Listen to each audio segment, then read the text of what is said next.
Assalamualaikum warahmatullahi wabarakatuh. Alhamdulillahil wahidil qahar, al-azizil ghaffar, al-mukawwiril laili ilan nahar. Assalatu wassalamu ala sayyidina Muhammadinil mukhtar wa ashabil akhyar wa athabil ahyar. Puji dan syukur kita panjatkan kepada Allah Al-Wahidil Qahar, yang Maha Esa lagi Maha Memaksa. Al-Azizil Ghaffar, yang Maha Gagah lagi Maha Pemurah. Al-Mukawwiril laili ilan nahar, Allah yang membolak-balikan siang kepada malam, malam kepada siang. Salawat beserta salam semoga terlimpah curahkan kepada Habibana wa Nabiyana wa Maulana Muhammad sallallahu alaihi wasallam. Wa qala Allah ta'ala fil Qur'anil Karim, a'udzu billahi minasyaitonir rajim. Bismillahirrahmanirrahim. Iqra bismi rabbikal ladzi khalaq.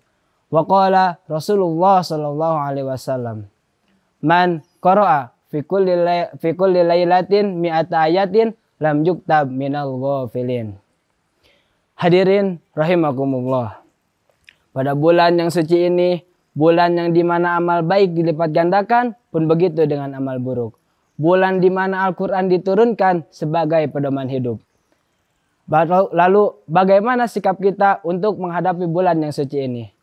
Tentunya sebagai seorang muslim, kita harus meningkatkan kadar keimanan kita, kadar ketakwaan kita, kadar ibadah kita kepada Allah Subhanahu wa taala. Bagaimana caranya? Gini caranya. Sesuai hadis yang saya bacakan tadi. Wa qala Rasulullah sallallahu alaihi wasallam, man qara'a fi lailatin mi'ata ayatin lam yuktab minal ghafilin. Barang siapa orang yang selalu membaca Al-Quran pada setiap malam, minimalnya 100 ayat, maka ia tidak akan dituliskan sebagai orang-orang yang melupakan Tuhannya. Jadi ketika kita membaca Al-Quran minimalnya 100 ayat dalam satu malam, maka kita akan digolongkan sebagai orang-orang yang selalu mengingat Allah Subhanahu wa taala. Karena sebagian ulama pernah mengatakan bahwasanya hak Al-Quran yang wajib bagi seorang muslim adalah 100 ayat dalam setiap hari. Jadi ketika kita membaca Al-Quran 100 ayat minimalnya setiap hari, maka kita telah melakukan kewajiban sebagai seorang muslim yang menjadi hak dari Al-Quran. Dengan memperbanyak membaca Al-Quran, kita akan lebih banyak mengenal Allah. Kita akan lebih banyak mengenal ciptaan-ciptaan dan kekuasaan Allah Subhanahu wa taala. Karena Islam itu adalah sebuah agama yang diperuntukkan bagi orang-orang yang cerdas. Cerdas di sini bukan berarti orang-orang yang pintar akan ilmu pengetahuan atau orang-orang yang dapat menciptakan teknologi. Tapi cerdas di sini adalah orang-orang yang mau menggunakan akal pikirannya untuk berpikir. Orang-orang yang mau menggunakan ilmunya untuk diamalkan. Mengapa dalam Al-Quran banyak sekali ayat-ayat seperti afala yatafakkarun, afala yatadzakkarun yang khitabnya itu kepada orang-orang kafir. Karena orang kafir itu adalah orang-orang yang tidak mau berpikir. Orang-orang yang tidak mau menggunakan akal pikirannya, bahkan mereka menolak pikirannya sendiri. Ketika Allah Subhanahu wa taala menurunkan Al-Quran, mereka malah menolak Al-Quran dan mengingkari isi Al-Quran. Padahal mereka tahu akan keagungan dari Al-Quran tersebut. Contohnya seperti ketika orang-orang kafir itu ditantang oleh Allah Subhanahu wa taala untuk membuat sebuah karya sastra yang dapat menandingi Al-Quran. Lalu apa yang bisa mereka lakukan? Mereka hanya bisa menganga dan hanya bisa mengagumi apa yang ada dalam Al-Quran. Ketika para kafir Quraisy itu meneliti dalam Al-Quran, meneliti ayat per ayat, surat per surat isi Al-Quran, mereka tidak menemukan celah sedikit pun.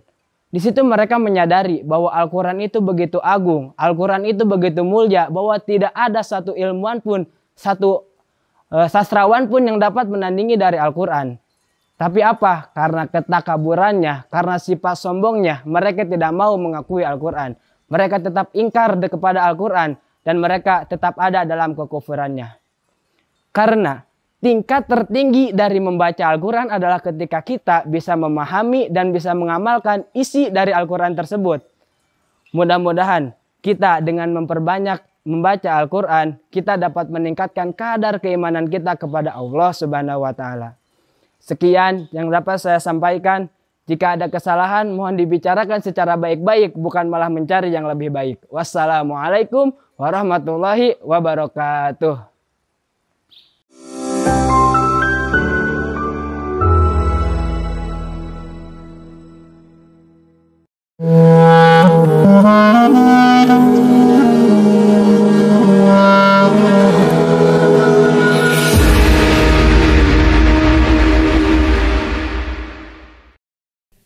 Allahu Akbar,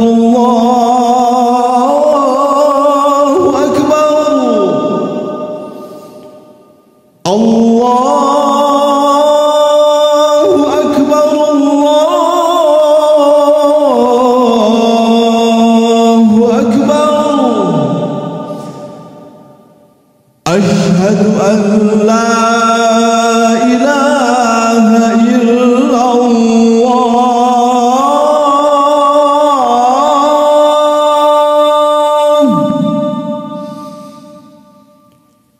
أشهد أن لا إله إلا الله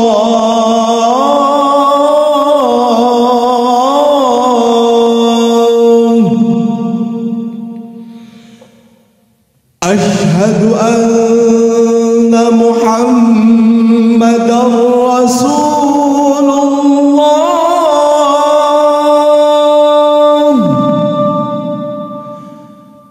أشهد أن محمدًا رسول الله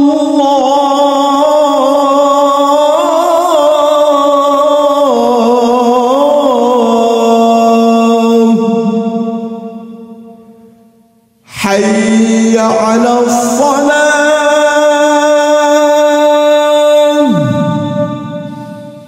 حي على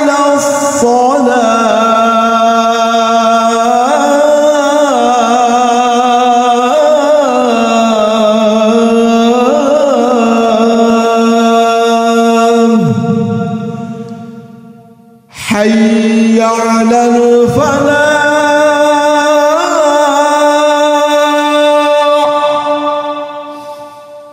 حي على الفلاح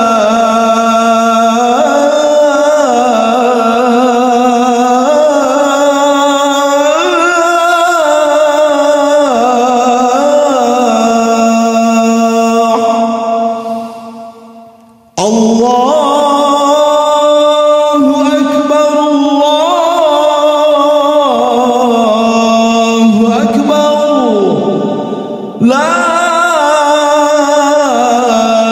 إله إلا الله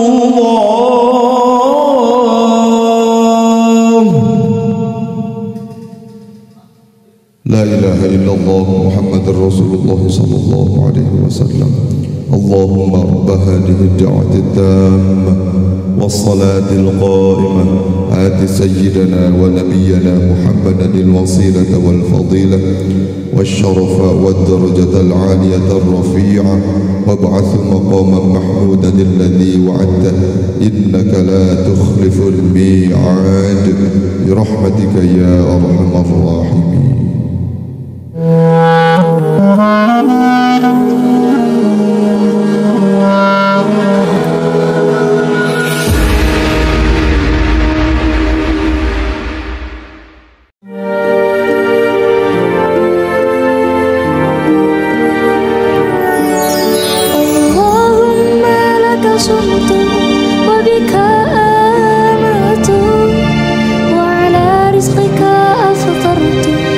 برحمتك